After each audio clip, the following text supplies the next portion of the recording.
I'd like to introduce Asafo. He's a senior law lecturer here at University of Auckland to speak. Thank you for coming.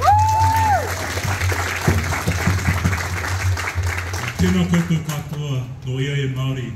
It's such a privilege to be here with you in solidarity on Nakba Day, with Palestinians, with tangata whenua, and with my fellow tauiwi, as we stand here and we fight for a free Palestine.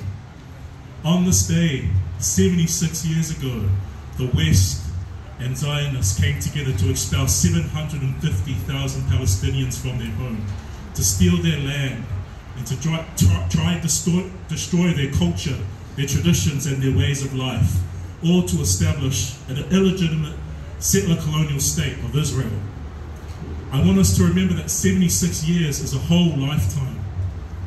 A whole lifetime. A lifetime in which Palestinians deserve to live on their own lands with dignity and joy. But instead, generations of Palestinians have been murdered, brutalized, oppressed, dispossessed of their lands. Many generations of Palestinians have been unable to return home. Many haven't even been to their homelands where their ancestors are.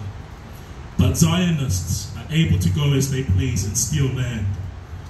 On this day, on Nakba Day, I want to read out this passage from my friend, Rabia Egabaria, who's a Palestinian human rights advocate. He wrote an article last year titled "The Ongoing Nakba Towards a Legal Framework for Palestine," but he was silenced when the editors of the Harvard Law Review decided not to publish it. In his article, Rabia wrote, "The term Nakba, meaning catastrophe, is often used to refer to the making of the State of Israel in Palestine, a process that entailed the ethnic cleansing of over 750,000 Palestinians from their homes and destroying 531 Palestinian villages between 1947 and 1949. But the Nakba has never ceased. It is a structure, not an event. Put shortly, the Nakba is ongoing. It is the continuous collusion of states and systems to exclude the Palestinians from materializing their right to self-determination. In its most material form, the Nakba is each Palestinian killed or injured, each Palestinian imprisoned or otherwise subjugated, and each Palestinian dispossessed or exiled. So Rabia reminds us that the Nakba is an ongoing structure in our world, and it is important for us here and now to understand that our universities and the settler colonial state of New Zealand is a part of that structure that we have the power and the responsibility to dismantle. Our universities continue to deny the ongoing 76-year Nakba and are complicit in continuing to deny the live-stream genocide in Gaza. Our universities claim to care about education, the pursuit of knowledge, and being a part of an international scholarly community, but they have said nothing at all as universities in Gaza have been destroyed and our colleagues, staff and students have been systematically murdered and scholasticized. Right now we are celebrating graduation, but right now there should be graduations in Palestine. The people there are human beings. The people who have been killed are human beings who wanted to learn, who wanted to study, who wanted to research, who wanted to teach, just as we're all able to here. But our universities continue to deny their humanity and pretend like they have never existed. But here we are standing.